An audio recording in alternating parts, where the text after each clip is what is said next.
Salut à tous, ravi de vous retrouver sur Ski Média pour l'analyse de la course de ski de la Coupe du Monde de la FIS avec notre consultant Marc Garcia. Marc Garcia qui est en duplex de Val d'Isère chez nos amis de Radio TV Val. Salut Marco, tu es là ? Ouais, bonsoir, salut Franck. Content de te revoir pour ton expertise sur la Coupe du Monde. La Coupe du Monde qui s'est installée sur le continent américain. Alors justement, au sujet de la neige, est-ce qu'il y a une grande différence, Marco ? Oui, alors les filles sont à Aspen dans le Colorado. Effectivement, la neige américaine n'a rien à voir avec la nôtre en Europe. C'est un paradoxe. Elle est toujours blanche, je te rassure. La même couleur, elle est blanche. Simplement, les cristaux de neige sont vraiment différents. C'est une neige beaucoup plus froide, nettement plus sèche. Et c'est vrai qu'il y a une particularité en termes de technique de ski. Je pense qu'on va en parler avec les skieuses. C'est une neige assez délicate. Quand on arrive d'Europe, alors les Françaises sont parties, toutes les équipes sont parties il y a à peu près une dizaine de jours pour s'entraîner sur ces fameuses neiges américaines parce qu'elles ne sont pas faciles à appréhender. Ah oui, alors là les préparateurs mettent les bouchées doubles. Oui, en fait, c'est surtout, tu sais, quand on part en Coupe du Monde, tu as dans la vitesse, les athlètes ont à peu près 5 à 10 paires de skis. En géant et en slalom, ils ont aussi un certain nombre de paires de skis. Donc, tu testes la neige, tu testes les skis avec les préparateurs, tu affûtes d'une manière particulière. Et surtout, tu essaies de sentir cette neige avec les appuis parce que c'est la Formule 1. Donc, après, il faut un laps de temps pour se repositionner sur chaque type de neige. C'est un paradoxe, mais c'est la vérité. D'ailleurs, c'est pas une station comme les autres, Aspen.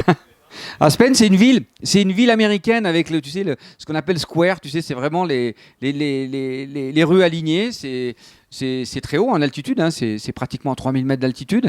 C'est une belle ville américaine dans les montagnes du Colorado. Ok, alors on va revenir sur le géant du 27 novembre. Alors. Shiffrin qui tombe à 2 portes de l'arrivée, 3 portes de l'arrivée. Comment c'est possible ça ? Ouais. C'est quoi cette faute ? Explique-moi. Oh, tu sais ça alors techniquement, parler technique, Aspen c'est l'un des géants les plus difficiles pour les femmes. La neige est très très dure.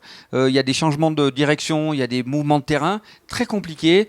Elle a très bien skié la première puisqu'elle la gagne. Elle skie parfaitement le début de la deuxième manche. Et puis dans la phase terminale, elle est un tout petit peu en retard sur ses lignes. Curieusement, ce qui est un paradoxe chez elle. Et puis elle se laisse aller. On est à 4-5 portes de l'arrivée. On est un petit peu bas sur les lignes, c'est suffisant.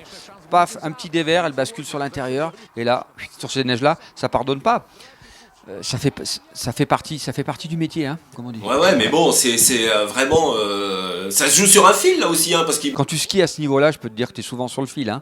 Alors, elle sait qu'elle est au haut niveau, c'est parfait. Alors, la Ragout en a profité, bravo. Elle revient bien, elle regagne un géant depuis... Ça fait très longtemps qu'elle n'avait pas gagné de géant. L'Autriche revient avec Brem, Anna Maria, qui fait une très très belle deuxième place. Et Frederica, notre italienne, qui fait troisième. Ouais, et qui reste leader de la Coupe du Monde de géant chez les femmes. Alors encore une fois, je l'avais dit, rappelle-toi à Zolden, les Italiennes font une magnifique course d'équipe encore. Les Autrichiennes reviennent petit à petit. On avait parlé de Fenninger qui est blessé, mais là, elles retrouvent des leaders. Et les Françaises qui sont 4 ou 5 qualifiées quand même pour la deuxième manche, qui est quand même pas mal. Marmottan, Tessa qui fait 5e, qui skie très très bien. Et en plus, elle avait gagné 2 fois à Aspen. Elle connaît bien cette piste, elle aime bien. Non, les Françaises sont bien revenues, se positionnent bien. Estelle Alphand, qui partait 59, qui se qualifie, qui rentre des points. Et l'objectif pour elle, c'est d'améliorer son classement de départ. Puis il y a une bonne dynamique là, effectivement, je te l'avais dit. Elles ont très très bien skié. Anémone Marmottan revenait de blessure, elle se qualifie, elle sera la deuxième manche, mais Tessa est là, Anne-Sophie Barthé était là, Adeline Beau fait un très très beau géant aussi, donc c'est une belle équipe de géants. Alors l'autre jour on posait la question, Franck, on me disait quelle est la différence, c'est que l'aspect technique, quand on compare Shiffrin aux Françaises, c'est que la phase terminale de la courbe, autant en géant en slalom, Shiffrin elle est vraiment dans la ligne de pente, or de temps en temps, certaines athlètes, elles ont tendance, un peu à boucler. C'est-à-dire que la fin du virage, au lieu d'avoir les skis qui reviennent dans l'axe de la pente, ils sont toujours un peu perpendiculaires et c'est ce qui fait qu'on perd un peu de temps. Ça, c'est l'aspect purement technique, mais je fais confiance au staff technique. Je t'ai parlé de Joël Chenal, je pense qu'ils vont travailler sérieusement là-dessus. Je me fais pas de soucis pour eux. D'accord, alors on va parler justement du slalom. Alors, Mikaela Shiffrin qui claque un exploit, Marco.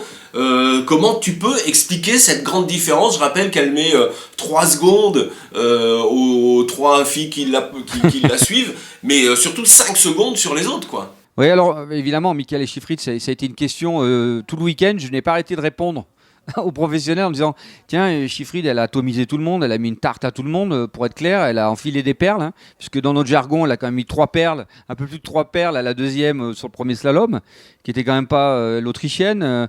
Ensuite, effectivement, la cinquième était pratiquement à 5 secondes. Elle a été impériale. Sache que la dernière, c'est en 1968, une Française, Florence Thorer, qui avait eu le record, 3 secondes sur la deuxième. Et là, évidemment, 2015, qui pouvait penser que Michaela allait quand même atomiser et vraiment dominer ses adversaires comme ça de plus de 3 secondes. C'est absolument exceptionnel. Mais comment ça peut s'expliquer à l'heure actuelle, alors que le matériel, c'est quasiment... J'imagine que tu veux que je te fasse une analyse plus précise sur la technique. Qu'est-ce qui fait la différence, c'est ça ? J'aimerais bien comprendre. Il n'y a rien d'extraordinaire. Elle a d'abord un morphotype terrible, elle a une grande vélocité de pied, elle est très rapide. Alors en plus, elle est chez elle, il ne faut pas l'oublier, elle est aux États-Unis. On a vu qu'à Zolden en géant, elle avait du mal à trouver un petit peu ses marques. Elle est chez elle, elle a grandi là-bas, elle connaît parfaitement la neige. C'est la meilleure au monde en slalom, hein, faut être clair, depuis un certain nombre d'années. Elle était championne du monde, gagné la Coupe du monde de slalom. Et là, plus particulièrement, sur cette neige d'Aspen avec la partie haute qui était verglacée, gelée. Alors tu sais que quand les neiges sont très très dures, verglacées, on a tendance un peu à baisser son centre de gravité, hein. Donc on baisse un petit peu tout ça. Elle m'a fait penser un petit peu à Jean-Baptiste Grange il y a quelques années, même l'année dernière, qui a une position très très haute, un bassin relativement haut, justement à l'inverse des autres. Elle a ce bassin qui est très très en avant, et c'est ce qui fait sa force aujourd'hui. C'est-à-dire qu'elle a battu tout le monde, et tout le monde se posait la question, c'est que son positionnement sur les skis il est déjà beaucoup plus haut. Elle donne énormément d'intensité et de vélocité à l'entrée du virage, et surtout elle est pas du tout sur les mêmes lignes que les autres. Alors, et tu sais qu'en slalom, comme dans les épreuves de vitesse, il y a des types de tracés. Il y a des tracés ce qu'on appelle très rapides et des tracés tournants. Et là, Michaela, notamment dans le premier slalom, où c'était des tracés hyper rapides, et plus le tracé est rapide, même en slalom, plus tu fais des écarts. Et là, elle a été impériale de rapidité, d'efficacité. Et là, tout le monde s'est posé des questions parce que là, à l'envers, toutes les autres skieuses, y compris les françaises, je m'assois un petit peu, je baisse mon centre de gravité. Et du coup, à l'arrivée, ça enfile des perles, hein. Ça veut dire qu'elle a fait quasiment le slalom parfait ? Ah, je pense que même elle, je pense que quand elle passe à la ligne d'arrivée, elle comprend même pas qu'elle mette 1 seconde et demie à une manche, qu'elle la remette autant à la deuxième manche. Tu sais, on a eu parlé souvent des journées extraordinaires où tu skis, tout va bien, tu survoles la course, t'es parfait. Je crois qu'elle l'a vécu le premier jour, sans oublier que le deuxième, elle met encore 2 secondes 70 pratiquement, en sachant que la deuxième manche était un petit peu moins bonne, mais globalement, elle domine son sujet. Et aujourd'hui, même elle arrive même pas à répondre à ces questions-là, parce que elle a une telle pression, personne ne comprend. Quand t'enfiles des perles comme ça, je me mets à la place des autres. Alors justement, les autres, Marco, comment on le vit ça ? Parce que se faire mettre 3 secondes, 5 secondes, quand on est champion, ça doit faire un petit peu réfléchir, non ? Oui, quand tu es le meilleur de ton pays et que tu enfiles des perles comme ça, ceci dit, autant les Françaises, les Italiennes, les Autrichiennes, les Tchèques, les Slovaques, tout le monde est... Mon respect, tu sais, c'est comme en tennis quand l'autre il met 6-0, 6-0, là, respect absolu. Ça fout un coup au moral quand même, non ?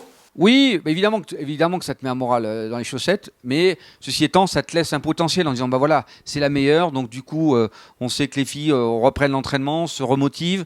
Alors évidemment, les analyses de compétition, retravailler sur des aspects techniques et essayer de remotiver ses troupes pour être, entre guillemets, premier, ça va être délicat, mais au moins tu joues quand même les places sur le podium, tu joues la place dans les 10 premiers, et puis tu sais, en slalom, la porte est ouverte, hein, parce qu'enfourcher, tomber, c'est très très rapide, c'est compliqué.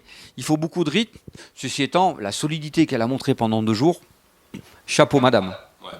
Alors, pour parler des Françaises, une belle 6e place, hein, c'est quand même pas mal pour Nastasia. Oui, très très belle. Elles ont bien skié, Nasta, Adeline Beau, comment elle s'appelle, Anne-Sophie Barthé. Anne-Sophie Barthé qui revient aussi très bien. La fille de Luc Alphand, comme je t'avais dit. Elles sont bien senties sur cette neige américaine. Elles ont fait un bon travail technique. Joël Chenal, je ne sais pas si tu te souviens, qui est un grand géantiste et slalomer, qui fait partie du staff technique. Elles ont bien pu travailler. Je crois qu'elles ont fait un bon résultat d'équipe, je pense. Alors justement, un bon résultat d'équipe, c'était dans le 2e slalom. Il y a quand même 2 filles dans les 15. C'est plutôt pas mal pour un renouveau, ça, Marco. Oui, c'est très bien, même 3, parce qu'il y a Anne-Sophie Barthé, Adeline Beau, et ainsi que Nasta. Ouais, Laurie, il y a Laurie Rumigel, on oublie donc 4, ça fait 4. Non, une belle beau slalom. Anne-Sophie Barthé, le deuxième jour, hier, je te signale quand même qu'elle fait le deuxième temps de la deuxième manche à peine 5 dixièmes de Chiffrit. Donc, ce qui prouve qu'elle a le talent. Elles ont le talent. Après, évidemment, il faut avoir le bon dossard. Il faut bien skier dès la première manche.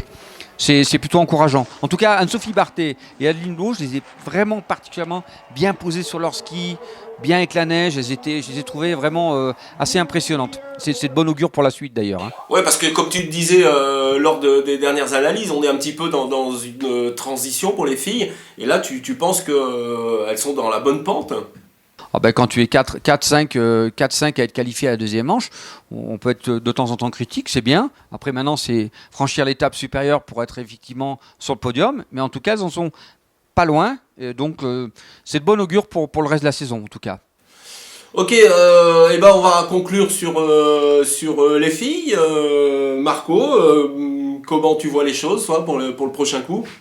Bah, le prochain coup, j'ai vaguement entendu que Michaela Schifrid allait courir le Super G le week-end prochain à l'Écluise, parce que je pense qu'évidemment elle va essayer de jouer le classement général de la Coupe du Monde, hein, vu ce qu'elle fait en géant slalom, le nombre de points. Donc elle va essayer de faire du super géant. On va voir ce qu'elle donne.